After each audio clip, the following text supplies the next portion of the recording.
Hello and welcome to another episode of Rugby on 216, brought to you by Thirsty. We're continuing our tour of the schools that will be hosting Easter festivals in 2026, and today we're sitting just off the fantastic burger field at St. John's. Guys, I think this is the closest we've ever been, but it's a weird, cloudy, rainy, cold day in Joburg. I thought it's Cooks, I don't know what's happening. As the local, I keep getting told that it's all hot. It's like 26, and Cape Town's the one with the bad weather. But then today, no, I mean you came at the worst possible time. But I don't blame the weather for us getting this close. I think obviously I've been seeing the comments on social media that they think there's genuine beef amongst us, and I feel like us being this close, it would show that we are actually still a united front. We're still a team. Just Sport and I have issues, but then again, that's bigger than the team. That's why I'm between you, but I don't 100%. think I'll be able to stop anything. Yeah, to be honest, I haven't seen those comments on social media, but it is good comments, eh? to notice the beef. I mean, look, it's tough. It's luckily it's 1 hour a week, so one can probably stomach it. But I'm glad, like you said, you're in between me and Cooksy. It's obviously stopping a bit of fisticuffs and stuff. He's much bigger than me, but I've got the the quick hands. You're called Sput for a reason. Yeah, much like Manny Pacquiao. I go forwards and before you realize it, Alexander. It's interesting, and it popped in my mind for the first time about 10 k's out. This is a special place, eh? This is a very, very special place, and it's also very special to me in another sense. This field, back in 2017, for the very first time, I sat behind the microphone and commentated on a rugby game. St. John's Easter Festival, St. John's College Easter Festival 2017. So yeah, it's great to be back and having a bit of a trip down memory lane. It's a bit full circle. I was saying to Alex as well, but here the Burger Field 2021, having just moved from PE to Joburg, did my first ever link for SuperSport schools. Amazing. And then full circle now for Rugby on 216. Yeah, but you see, that's where our beef. I've never been here, so that's where our beef continues. 2017, 2021. Look where he's now, like 4 years. I had to do 8 years of proper graft, lots of Ks. He does it in 4. So I won't say what year I started with SuperSport schools then, and yeah, but you were just lucky. I mean, there was nobody there, and they went, all right, here's this kid. Talking about the beef, though, I mean, I am between you guys, but it's much like when I ref rugby. When there's a fight, I just blow the whistle, get out the way, and wait for it to end. I promise you, I'm running that way if something happens. I think if something really does happen, ever between me and Cooks, just be in my corner, because he's quite intimidating, to be honest. So I think I can run for now faster than both of you. So that's what we'll do. Okay. But guys, let's start the show. We will talk a bit about St. John's and Easter festivals a little bit later on. But the first thing to talk about is the South Africa Under-19 squad that was announced during the week. And it's sort of the precursor, the squad that they look at before they elect the junior box to go and play in the Under-20 Rugby Championship and then the World Championships next year in Georgia, where they'll defend their title. And some interesting things about it. There's been a squad of 36 named. They're going to tour Ireland and France later this year. 31 players will go. So from 36, 5 are going to be cut. So that's an interesting one right out of the gates. And I also saw a couple people asking on social media why none of the under-18s that were selected for the international series none of them have been selected for the squad, and that's purely because of exams. They will be up for contention for the December and January camps. So that's the first one. But I think what I want to get from you guys, 36 to 31. What are you looking for? Because there's some camps now, and then they'll take 31 overseas. Have you ever been a non-traveling reserve? It's not lekker. It's not. You work with a squad for so long, and you attend these camps and obviously put your heart and your mind and everything on it, and then in the end you're one of the 5. But that's sport. So you're saying you have? I have been a non-traveling reserve. Are you sort of sitting there like, please get somewhat injured but not too injured, like injured enough that you have to come home? Yeah. You literally send your mates on tour messages. Listen, I hope you get injured, but I don't get. You shouldn't get hospitalized. Yeah. But I hope you slip and break your arm or Just something. you're out for 2 weeks, Yeah. but you can't play, so I have to come. Yeah. Look, I think that's where the beauty of the squad system and integrating a squad and getting a vibe in a squad. You know, sport is professional. It's all about personal performance most of the times. But I think it is so important to get that squad feeling and that love in the squad correct, because then those 5 guys will understand their role, and they know that should something happen. And look, a lot of times careers are made by that. You know, you're on the fringe, somebody suffers an unfortunate injury, you come in and you set the world alight. And that'll be those 5, that'll be their mindset. You know, just to get back to the under-18s not being part of it. Geez, you know, can we let the boys write exam and not worry about them being in squads for now? Me and Cooksey, just before the show, had a chat off air where we go, let the guys go have their matric holiday, man. Let them be boys while they're 18 for another 2 months, because then they become full pros. So I think it's the correct decision. I also sort of thought about it as I saw the squad and then realized, no, it's their matric exams. I think also, when you touch on that sport, I think, you know, in South Africa we speak a lot about sort of player welfare and things like that. And I love what Kevin Foote said. He said, these guys have played a lot of rugby this year. These guys have played a full schoolboy rugby season, played Craven Week, did the whole international series. So they've played a lot of rugby this year. So yes, let them write exams, let them have a bit of a holiday, and then they'll turn full pros. And also the exciting thing, if you are Kevin Foote, like, you got a lot of 19s that would win the World Cup this year, will come back. And I think the most important thing is something we cried out for the 20s for a long time is they're not playing enough games. Yeah. They're not spending enough time together. And yes, we got the Junior Rugby Championship, and this year they had those test matches against Georgia. We saw the effect of that. We ended up winning it. Now this under 19 group is going on a tour together, spending time together. And then, yes, then come December and Jan, it does get interesting when the under 18s come in. Because then some guys, you don't have a look in. I mean, you're telling me someone, you know, Marcus Muller comes in, and the Tank comes in, and guys like that, where they want to have a look in and see how they look. I mean, it's going to make that 31 squad interesting. Don't be shocked if you see guys who were in the World Cup squad this year not making it next year. That will show the level of competition. But then, like, you know, we talk about this year, someone like, you know, Janko Push is in the mix earlier. Pete van America comes back in the mix, who's been playing very well. Luan Klamia comes back in the mix, where Moya was a starting 10 for the 20s in the World Cup, but at the Sharks, Luan Klamia plays on 21s and Moya plays in the 19s, where he's sort of in the pecking order at the Sharks. So all those guys, I think, will make it interesting. It just shows the depth that we have, and it's a very exciting squad. When you talk about the player development, I think what it goes to is the EPD squad, the Elite Player Development Squad, because 17 of the players in the 36 played in the under-18 series last year for the under-18 side, and 9 played for the under-18A side. And also 5 came from the World Cup. So there's quite a lot of depth there, and it shows, I think, that what they're trying to do with the EPD is starting to work quite well. Yeah, very well. I mean, I just think, you know, people kind of under when the EPD sort of system kind of came in, I think we're starting to reap the benefits of it now.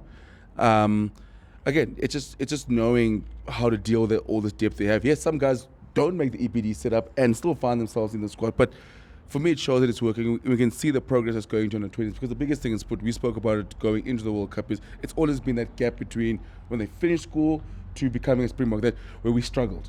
And then now we're plugging in that hole in, and it shows it's working. Yeah, but there was a very simple explanation why we struggled. They didn't play enough. We said that. Because our boys at a 19 level a lot of times find themselves a little bit in the wilderness because of so many contracted players at a union, at junior level. You know, so sometimes they can literally find themselves in the wilderness for their whole first year, like after school. In the squad but never playing. Yeah. So in other words, you can maybe play 2 or 3 games. And these camps and these tours are we're gonna reap the rewards of that, because we already won the World Championship last year, but there was sort of a 12-year gap between World Championships, and I agree with the EPD point fully as well. I'm a big fan of the program, but don't close the door. Yeah. To somebody outside it, you know, because you mentioned 31 players now, all 31 part of the EPD squad. If you say there were 17 under 18s, 17 under 8, or 5 under 18As, 9 under 18As rather, and 5 guys returning from the World Cup. Brilliant example of how well the EPD squad is functioning. So in that squad of 36, only a couple aren't from it. But what I'm saying is, just leave space for the late developer. And I'm passionate about that.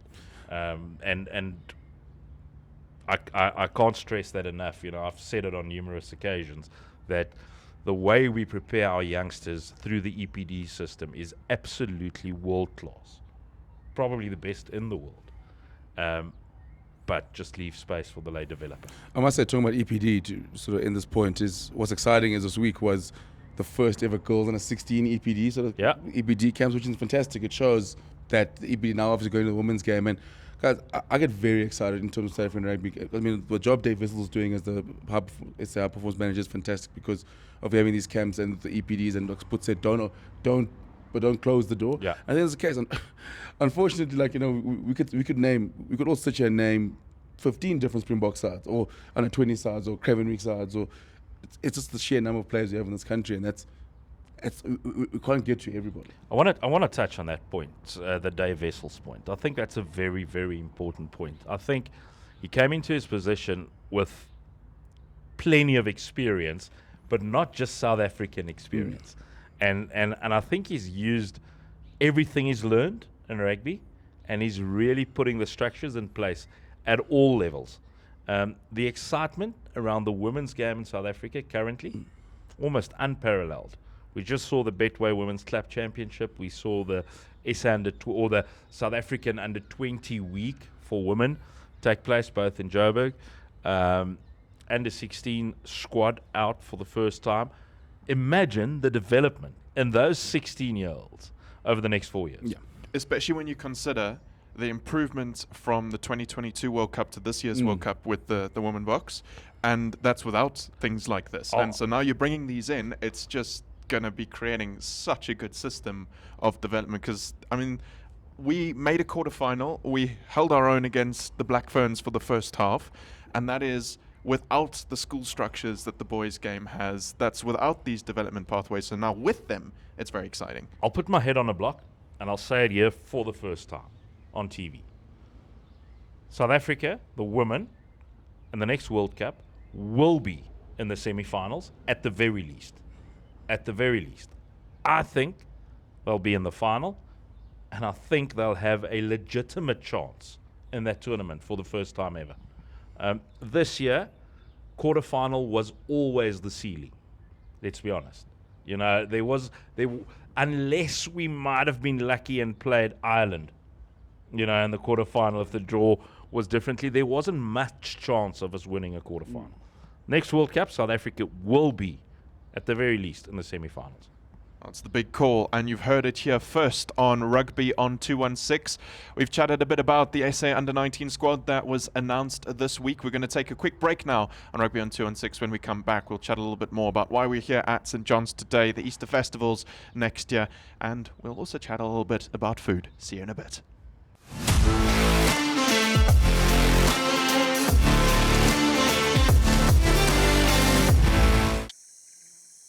We were lost for 3 days. I told him to ration the water, but he somehow went and drank every last drop in the first hour.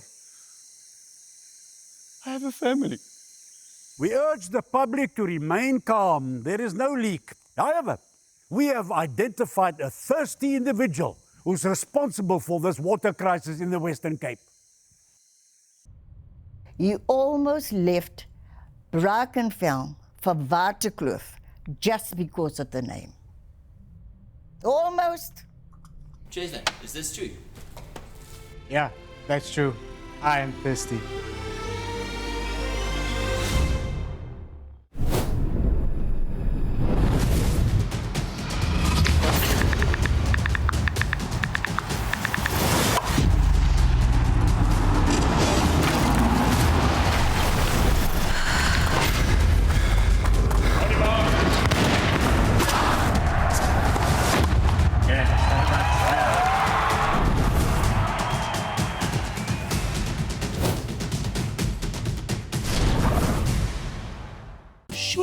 Sure. You sure? Sure. Sure. Sure. Yeah, man, you sure? Yes, I am sure. Look at this thing. It's presidential. What if we get caught, man? Nobody gets caught in South Africa, man. That's true. Now lift.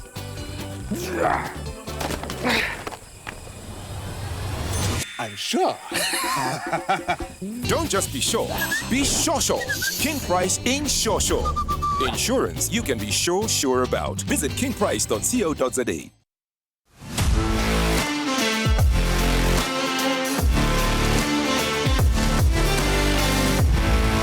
Welcome back to Rugby on 2 and 6, brought to you by Thirsty. We're at St. John's College. We're sitting next to the incredible Burger Field. It's my first time here. We're doing a bit of a tour of all the Easter Festival schools that will host Easter Festivals next year. You've both been to Easter Festivals at St. John's, and it's in fact where you both kind of started your different journeys with SuperSport schools. So, yeah, I want you guys to tell me a little bit about St. John's, the Easter Festival here, and what really is so cool about it. It used to be by far the best Easter festival, because you've never been here. Now we'll see in 2026 if that remains the case. No, look, Cooksey, I think will agree. One of the most special things about Easter is a game under the lights at Burger Field, especially when the home field is playing. And yeah, I know you're looking behind you because you don't see lights. I'm like, where are the lights? They get brought in. Oh, wow. Okay. Specifically for the festival. Some cranes. I think it's 4 of them that get brought in. And opening day of the festival, a lot of times, 8 o'clock game in the evening or 7 o'clock game in the evening will be the home school, St. John's. And there's been some crackers at the festival in those evening games, you know. So that's one of the things I will never forget about Easter festivals is an evening game on the Burger. And the St. John's boys will be sitting on this pavilion over here. Yep. You know, when Hilton plays at the Burger, it's like a home game for them as well. So they'll be on that pavilion over there. And, spectacular. You know, when the players, Alex, come down from the top, the changing... And it's the most spectacular walk down if you're viewing it from this side, watching them come down. And then in commentary, Cooks, you'll know the scaffold obviously be on the halfway. So you'd be looking into those amazing, buildings and stuff. And it sort of reminds you of... of the Harry Potter sort of look. Everyone says it's Hogwarts. Hogwarts, it's literally Hogwarts. I mean, the cobblestone, it's spectacular. But that's my most memorable moments, at a St. John's College Easter Festival is those evening games. And also just put even in the Saturday games or even as you go the rest of the tournament, the festival, it's just fantastic games. And people in Joburg and from outside of Joburg and me moving to Joburg, what I've learned is how big this festival is and how big that first day under lights is. I mean, it shuts down Joburg. Everyone knows, yes, there's 3 festivals on the go next year or before, but the Thursday night, everyone goes to St. John's for the evening game, and it does help for a lot of people. It's probably holiday the next day. Because right above us is the hospitality area. You're above their gym. We're looking straight into the gym. But then again, there's been some great sides have come down here. Maritzburg College frequently comes down here. Grey Highs come down here. So, and just massive games here. And I think obviously you are blessed during Easter to watch the rugby. I think and the nice exciting thing is also like it's a walk up to Cares. Yeah. So you sort of see people almost commuting back and forth, trying to see with 2 programs in hand, trying to figure out which games they want to get to. So that's the cool thing. And I'm sure you'll see later, a fantastic buri rolls here as well. As you can tell, I got stuck into quite a few. You are a couple of buris ahead there, mate. They do provide some good meals. In fact, behind the hospitality area as well, the whole, another field is packed out with delicatessens. Hospitality, amazing. Well, next year, something that's quite exciting is they're going to have some touring sides from New Zealand coming to play. I know Spitz at Vilclava, we've had touring sides come there before as well. I wanted to ask you guys if you've ever coached against or played touring sides and what you generally think they find their experience of South Africa to be. I always can't understand if you come and tour and you don't come to the Western Cape. Well, then you haven't toured then. Look, it's you can't leave England or Auckland. In this way. Imagine you come and you just come to Kimberley, see the big hole, and you haven't seen Table Mountain, you haven't seen Sandton. Look, I agree 100% that the Western Cape needs to be visited on a tour, but more the northern parts of it, because if you leave if you leave London to go to Little London, you know, in the south of Cape Town, Yeah. it's no cultural difference. Everything's the same. It's all going to be the same. But I mean, Sorry, Cooksey. no, but like it's all going to be the same. But I mean, I've had a few experiences of touring, playing aside from England, King David, when I was in matric. Yeah, we managed to beat them. But the funniest thing is like, all everyone cares about is kit. Like as the game ends, just like we want something from England. And that's all that we cared about. It was so funny. The guy that I hosted, he was a ball boy. They're from Leeds. He was a ball boy at Lucas Khadebe's last ever game at Leeds. He showed us a picture of him as a ball boy. He gave us Leeds socks. My brother's a Man United fan, so those socks were burnt. And then as a coach at Woodridge, we also played. We played Eton College. They'd come down on a tour. Very, very famous Eton College. They'd come down for a tour, beat them. And I'll never forget the reason. we play them, and they were a good side. Like the world, obviously we caught them sort of the back end of their season, and we beat them by a point. And so we're having a few cold drinks with the coaches, and so he's mentioning, he's like, oh, this is so great to be down in South Africa. You know, like just the boys are loving it. I mean, I've never seen them spend so much. Like when you guys come up here, like please let us know. Like everything is open to you. Then like the coach goes, yeah, well, like you guys are spending in pounds, not rands. Yeah. Easy spend, eh? Everything. Easy spend. But it's just so funny to see the guys from Eton, because like proper massive private school. So like they came in their suits, ties, and then we were in our chinos. I was like, from the dress. Their presentation was fantastic. When we had a little plaque, we're like, oh, we're so sorry for giving you this little plaque. No, but love it playing into touring side. Yeah, I've actually played and coached as well against touring sides. Alexander, I'm much older than Cook, so remembering the sides names is not that easy. Look, I love the fact that overseas sides join our tournaments and our festivals. You know, it's that cultural difference. It's the opportunity not only for them but for our boys as well to experience different styles of rugby, different approaches. You know, you've got your English touring sides, like you say, like Eton, that came here well dressed, well mannered. You know, they play rugby a little bit differently at schoolboy level than we do. It's only later on almost that massive England-South Africa rivalry starts.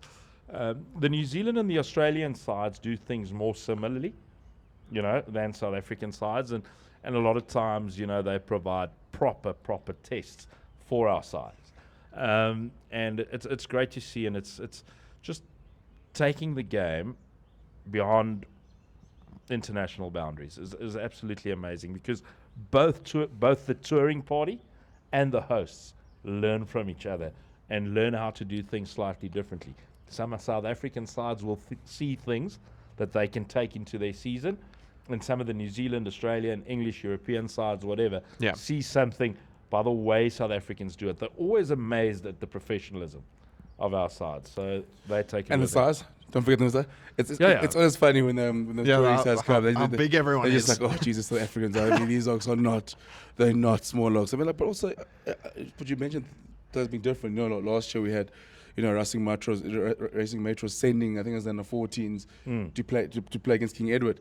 And it's so funny the way they approach, like I said, how we do it compared to them, where we can, in the way they develop players. And, you know, we speak about EPD and so late growth sports. They kind of do the same way. The kids kind of grow up a bit later, whereas as a King at 14, they were well advanced. But then they go like, no, it's fine, but they'll catch up. We'll catch up. We'll catch up. And so, you know, touring side, I think it's great. I think it adds such variety. I mean, we see them at Volder Clover. That's why the Ox are great. That's where they learn to speak English. But talking to the guys from the touring schools, so that's what we remember, do. Cooksey, remember one thing. Remember one thing very clearly, and make a note of it. Winning rugby has no language. That is the language. Afrikaans, English, Zulu, Xhosa, Venda, Pedi. Winning rugby is the language. Oh my goodness! And Grace speak that pretty fluently. Yeah, no, that's fair enough. I haven't played against the touring sides. I mean, my career ended in grade 7 of playing rugby. Haven't coached rugby. Thank goodness for all teams and players involved. But I have reffed a couple touring sides against Rondebosch, and what I always love is that it's always on a like it's a weekday afternoon, so the boys after school who just sort of sitting there waiting to get fetched, they're watching, and it's a different vibe. Because usually in the southern suburbs in the Western Cape, the matches are played on a Saturday, like quite early, 11 or midday. It's changed a little bit with King Price Derby Series, but that's usually the time. So to have a match at like 3 or 4 as the sun's setting is quite different. It brings something, I think, a different energy. Definitely, the players, when I have the scrum chat with them, it's always a bit of a thing about the different sizes. But this year, there was one team that I think Rondebosch expected to beat quite comfortably, and they nearly lost to them because they just played such a different style to what was expected from England. I mean, they would get a penalty, they just tap and go. I mean, their kicking was fine, but they just tap, go. They wanted to play. They basically, they came, they were on tour, they wanted to play rugby, and they very nearly beat Rondebosch. You know, I was thinking when you said there was a side that Rondebosch expected to beat but nearly lost to, I thought you were speaking about all the South African teams. but it is a touring team. We're not at Kes this week, Spurs. The thing is, those styles that you say, that's the exposure, and that's the added benefit to be the host as well. You know, and Bosch does host a lot of overseas tours, as does Bishops, as does the southern suburbs for that sake, and it's brilliant. And you know, I take my hat off to them to be able to play that Wednesday afternoon game or the Tuesday afternoon game and play 10 or 11 or 12 of your first team and then on Saturday they were playing Paul Roos, so so kudos to Bosch and all the southern suburb schools for doing that. But you must also feel for the touring sides. So they came, obviously they played Rondebosch. That was a close game, competitive for them. But then I think early in the week they'd played against Gim, but they'd obviously played a 4th or 5th team. But still, the 4th or 5th team is gonna hit you hard. And then they were, I think, going off to play. It was Durbanville or Robertson or something, but they were doing a proper tour of sides, and you're going to have some sore bodies, especially when you're cramming 3 or 4 matches into a week and a half, 2 weeks. Yeah, especially if it's the end of the season as well. I don't know. I think when our sides go overseas, I know that they generally do quite well. New Zealand obviously offers a serious test. Australia as well. Even Europe does. Yeah. Even Europe does because of conditions. Because of and that's amazing sometimes for our sides to go experience that. You know, play in 2 degrees Celsius. Play in heavy rain. Play in go to Argentina, play a completely different language. Yes. And you know, so I think if we can, that's another stepping stone in rugby for our sides maybe to experience a little bit more of touring while they're at school. Well, we got onto this topic because some New Zealand sides are going to be here in 2026 at the Easter Festivals at St. John's College, which is where we're shooting today as we do our tour of the Easter Festival schools that will be hosting Easter Festivals in 2026. Next week, Pretoria Boys, hopefully, is where we'll be to wrap up this sort of little tour we've been on. We've got a bit more to get through on today's episode of Rugby on 2 on 6, and in particular, we're going to be talking about food at the Easter Festival, so stick around for that, and we'll see you in a bit.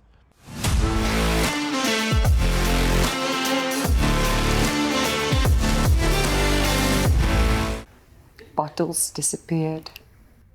Profits vanished. It wasn't theft. Our biggest customer became our biggest problem. I wouldn't call it a problem. He just likes to hoy a few with the boys.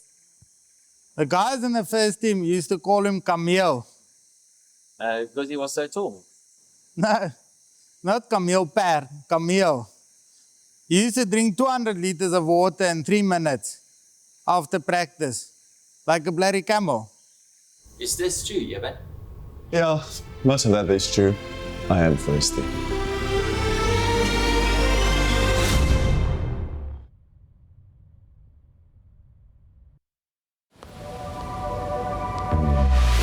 In a world where every second counts, will he make it on time? Out here on the streets, anything can happen when the odds are stacked against you. One man finds the will, the drive, the passion to steer his path to destiny. It's a Swift.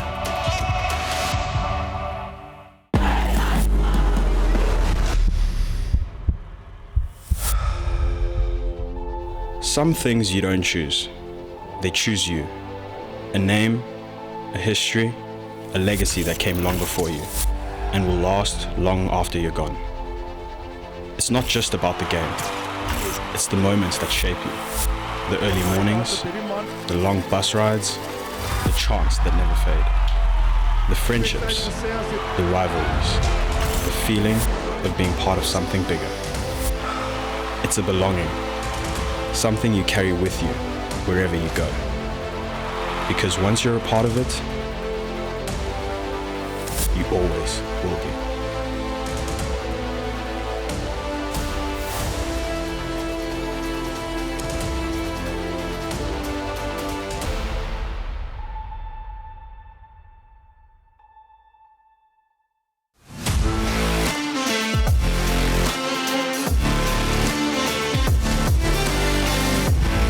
Welcome back to Rugby on 216, brought to you by Thirsty. We're at St. John's College. We've been here for the whole show talking about a variety of things, the SA Under-19 squad, Easter festivals, and returning the Easter festival schools as we kind of wrap up the season of Rugby on 216 ahead of next year. And I know something that I think, Cooks, you mentioned earlier, the bowie rolls here at St. John's are great. I want to ask each of you guys, you've gone to a lot of Easter festivals. Out of all of them, what is your go-to meal? What's your favorite food item at the Easter festivals? Specific to Easter? Specific to Easter, yeah. Having sampled the the options. It's a tough one. You know, I mean, you get the classical chip and dip. I mean, you can never go wrong with that, and the bowie roll is great. If I say just the Easter festivals, the ones I've been to, I mean, I mentioned this earlier, still for me nothing better than rib roll up at King Edward. Just fantastic. You have one, it kind of leads you to having about 2 or 3 in the day. That's my issue with the rib roll. That's how good it is. But if you're talking about festival food outside of Easter, last week I was at a water polo festival. I had a bagel which was a brie patty, bacon, and cheese. It changed my life. It changed my life. And where was this? And at Woodridge was Jack's Bagels. How much is elevated now thinking about it. Yeah, it's look, Cooksy is as you can see, a bit more passionate about the food than the rest of us. But I'll tell you what, I struggle to look past his rib roll because, but I'm going to have to, and I'll tell you what, and it's also at King Edward, but at King Edward's tuck shop, they make a mean bacon and cheese, salmi, with a bit of it with a chippy. You know, you add a little bit of chips and that goes down really nicely. I think St. John's College, for the variety, is amazing. As you said earlier, they cover the field in the you know what they've got delicatessens. here, Tavak? Just remembered it. Those little donuts. Yeah. With the sauces. Dunkin' Donuts or what. I always go, sir, do you like chocolate or caramel? I'm like, what do you mean, both? just one on each side. Yeah, just chuck it on there. That's lovely. But apart from Easter, going his route, Althea makes us food at Absa Villa Claver tournament. And she makes the most amazing food you can think about. Cooksy die term or the term boerekos, like vleis, rice, aardappels, and then for dessert you've got cook sisters. And, shortage of carbs and protein. And it's 3 meals a day, and she just cooks the whole day for like 150 people, and it's proper scrumptious meals every time, and that's, apart from Easter, definitely at the top of my list. Well, that's something I have had the pleasure of enjoying at Villa Claver. I've never been to an Easter festival, actually, during the Easter festival, so I think I'm going to have to come visit in 2026, hit all the schools that we're touring over these couple of weeks of Rugby on 216. But talking about food, earlier this year, Cooks was on a little bit of a tour of his own, and he trialed some of the samples from the different festivals, and here's what he got up to. It's that time of the year again, the Easter Rugby Festivals. If you'd say it's the Easter Sports Festival because they've got all sorts of sports down here. And I figured, what's the best things to have to eat and to drink at these festivals? One has to have a plan. So I figured I want to start very slow.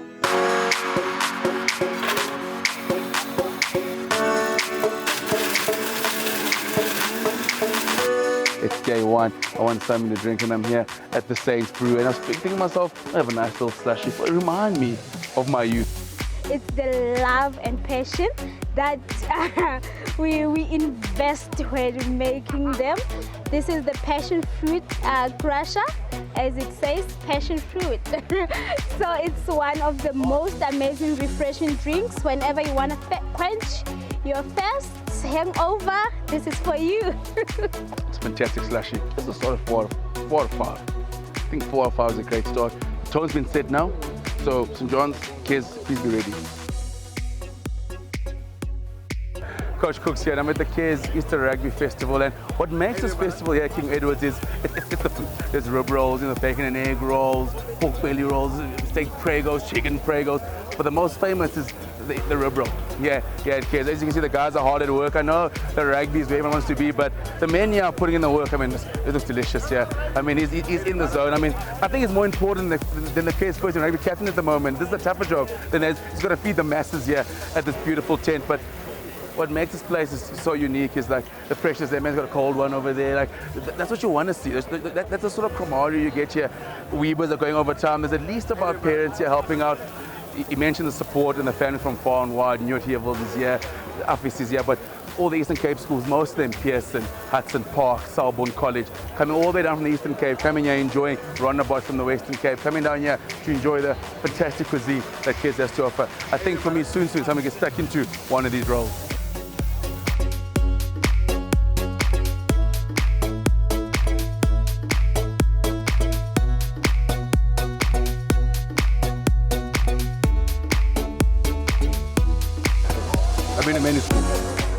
I've been to many festivals. This is always in my top 5. It's in my top 5. Look here, I'm a mess. I don't even look the part, I'm a mess. But from 5, this is a solid 5 out of 5.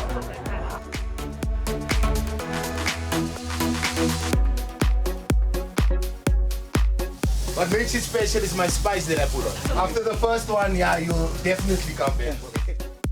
What is a festival without a boerewors roll? What is a rugby tournament? What is a derby and a festival without a boerewors roll? That's why I stopped here at St. John's, saving the best for last. A boerewors roll from the braai box. Let's see how it goes.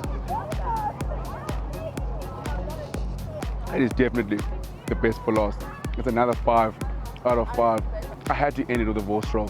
I got to give it a perfect 5 out of 5. I mean, it was fantastic.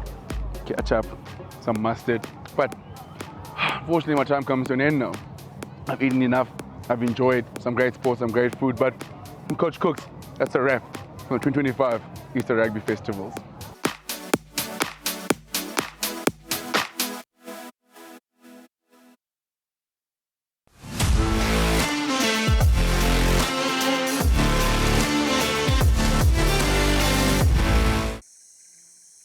We were lost for 3 days. I told him to ration the water, but he somehow went and drank every last drop in the first hour. I have a family. We urge the public to remain calm. There is no leak. However, we have identified a thirsty individual who's responsible for this water crisis in the Western Cape. He almost left Brackenfell for Waterkloof just because of the name. Almost. Jason, is this true? Yeah, that's true. I am thirsty. Honey, I think the courier guy's here. Hier kom my bokser. Kibbies? Anna? Maar waar is die Anna? Hey, hey, hey! Hier kom die bokser, hier kom die bokser. Hier kom die bokser, hier kom die bokser. Wow, wow! Ek sê mos, wow! Bring vir my die boks. Okay, sure. The Courier Guy, the courier behind the box. Can you deliver something for me? Where to? Hy wys vir my, hy wys vir my. Put this one in the Springs box. Look at man, hey, buena.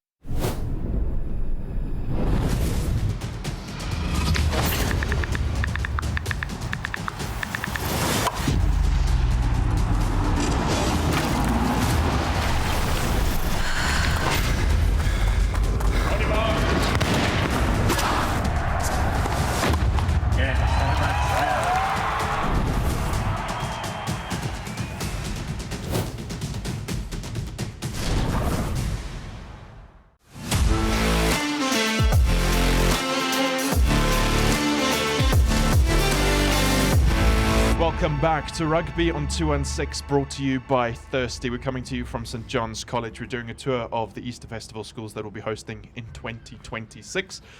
Impossible Truth, guys. Last week I clawed one back, but just before we do this week's Impossible Truth, I have a question for you, a two-part question. Would you like to win 100,000 Rand? Yes. Yes. Yes. Yeah. Can you not just give it to me? Do I have to do something? Give it to me. But how desperate is Alex to win Impossible Truth? No. So then here are the T's and C's. It's for your school. All right. And you need to tell us why you play. All right. So this is open to everyone. It's with Take a Lot. It's 100,000 Rand in Take a Lot vouchers for your school. You create a 1-minute video saying why you play. Post it to Instagram, TikTok. Use the hashtag why I play. Tag SuperSport schools. Tag Take a Lot and tag your school. And then there are also some vouchers up for grabs for you if it's your Instagram video that gets used in the winning. If your school wins and it's your video that caused them to win, then you get some nice goodies as well. But guys, can you order rib rolls from King Edward on Take a Lot? Oh, and they got it. Yes, 100,000 rands worth of rib rolls. So if it's your school, 5,000 Rand voucher you get if you come second, 2,500, and third, 500. But the point is, guys, maybe those little donuts. Have they got it available yet? You're still just thinking about food. I'm very hungry now. Let's think. Okay, if you were entering, what would you be saying? Why you played rugby? It's life changing. Yeah. Sport is life changing. It's life building. It's character building. It is everything you want for your son or your daughter to experience in life, whether they become professional sportsmen or women or not.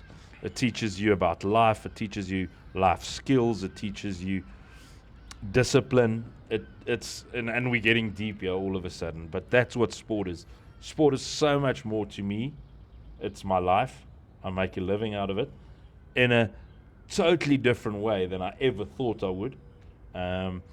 But the lessons I learned in sport as a young man, first I forgot all of them and went south.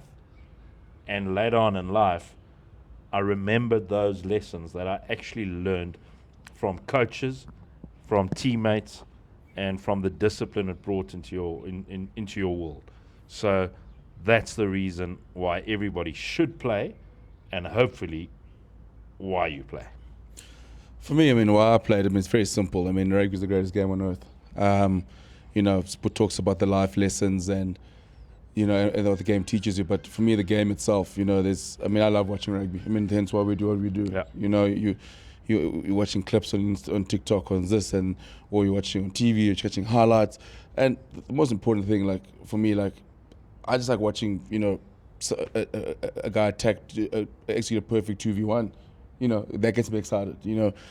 I'll pay good money to go watch Freddie Stewart in England catch high balls, because somebody likes to see me catch a high ball. You look at the guys you get to watch and the way the game is sort of playing now, and I just think the skill level of the game now, the way the guys play. You got guys like Ethan Adams, who doesn't look like a centre, but he does things that you've never seen before.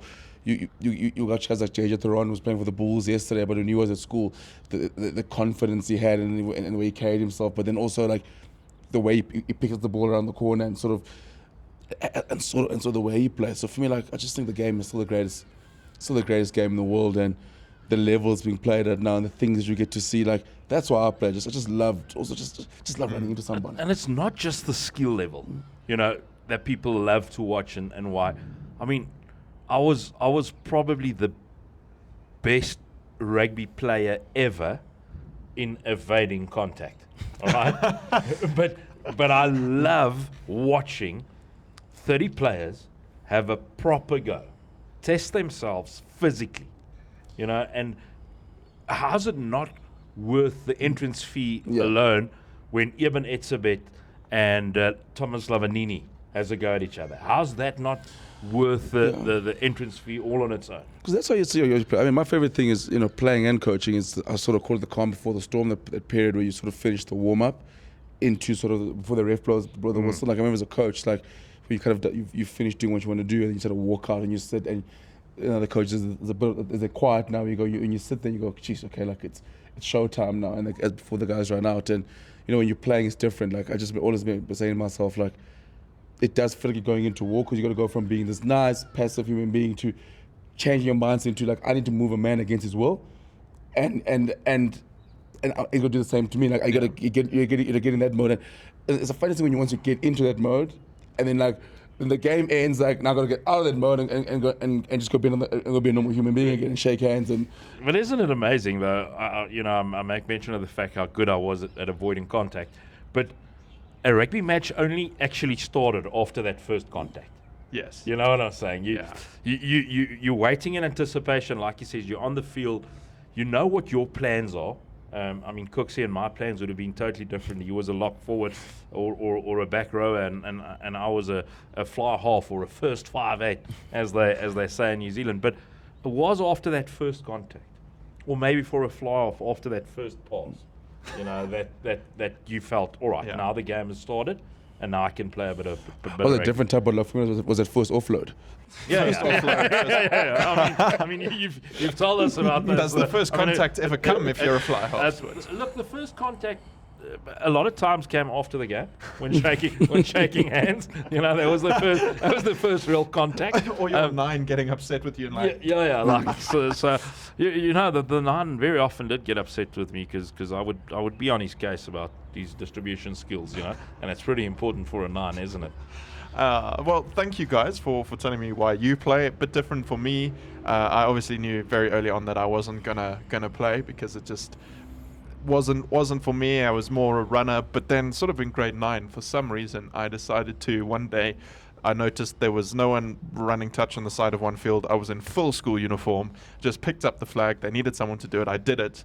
Loved it. And for some reason, people say, why do you ref? Why do you ref? Why would you put yourself through all of this, all the abuse, all the chaos? No one ever thinks you do a good job. And it's because I'm obsessed with the game, obsessed with the sport. It's cliche, but it's the best seats in the house. When you see a little break coming just before it does, and you're right there with the player, you see them score the try, you see the emotion, they grab each other, hug each other, the contact, you're right there, you hear it, you feel it. It's just that is so rewarding to be a part of, and the challenge of knowing the laws, applying it, but also making sure that the players can enjoy a game and play a good game. That's a big challenge and a test you mentally, physically, all of that. I love a good challenge, so that as well. And rugby, I think, brings all of that together better than any other sport. Quite the monologue. But very impressive nonetheless. Can you remember the date of that incident where you first ran touch? Because I think it was for under 15, like D team. Yeah, but date. Be specific. I can only tell you it was 2018. 18. If you can ever maybe ask mom or dad, do they have that specific date? Because I just want to go write it down somewhere as the day that rugby in South Africa changed forever. for the worse. It's a different game than it was. No. You know what? I'm going to give him a compliment. I actually took a few clips the other day that I could get a hold of because I wanted some ammo. I always need ammo against Alex, and I couldn't find much. Huh? He's not the worst referee in the world, Cooks. You gotta watch him once. He's obviously a good communicator that you would expect, but I think he's got a quite a decent future. I do think one day we're going to have to get you guys on the side of a field for one of the games on Rugby on 2 and 6. Yeah, but no. I mean, the cameras can't be close then. I mean, the amount of abuse that will be held will not be. I mean, I just gave you my nice bit. For yes. 30 okay. seconds. So don't overdo it. Well, okay. No. But that could be an interesting experience for everyone. But talking of abuse, let's do the impossible truth. I got last week right, so I'm back to 50%. But it's a tenuous relationship I have with the pass. And last week you didn't let me celebrate because you pretended that I'd got it wrong when in fact I got it right. So I will always remember that Malcolm Marx was quite a good water polo player now. But yeah, who is Cooks going to lead the charge? I'm going to go first. You're going to go first. Yeah, because last and this one, games. Alexander. We deliberately had a chat off air, saying let's make this one as easy as possible because I mean. Having a colleague down at 50% is really to the detriment of our show. You know, because people start questioning. Hey, if I gave you guys a law exam, I'm sure we'd be in the 30s. No, well, we're not having a law exam, but you are having true, you know. So, Okay. All right. We're at St. John's College. Former Blitzbok and Lions player, stalwart, Macmillan Messina. Mackie, as we know him, Mac Messina. Old boy. Proud old boy of St. John's College. That's it. That's it. That would usually be the prelude. Okay. Ah, that's it.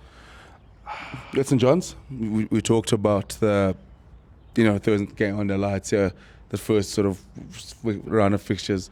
St. John's, playing the lights, they've won their last 3 games here at the Burger Field under the lights. Okay. At least there's short sentences this week. Yeah. There's not much to decipher, but really I either know it or I don't. The last 3 matches, I mean, that could well be true. Mac, I mean, that could well be true as well. I don't know why I feel like Mac was at Kes though. And that's a pretty, if it was one of the other, to accuse him of being at the other one is like saying I went to Bishops. I wouldn't be impressed. Neither would Bishops. No. Actually this year, after the first Bish Bosh, which was played at Rondebosch, when I was there all dressed up in my tie and everything, and then they were missing an AR, so I had to change into my reffing kit and go and run touch. And afterwards, one of the Bishops coaches at the post-match function started talking to me about like Bishop stuff. And then it transpired. I mean, I've known him for 4 years. He thought I went to Bishops. I was like, okay. Well, at least then you weren't there worrying about bias or anything. So that was interesting. I think Mac went to Kes. So we're back.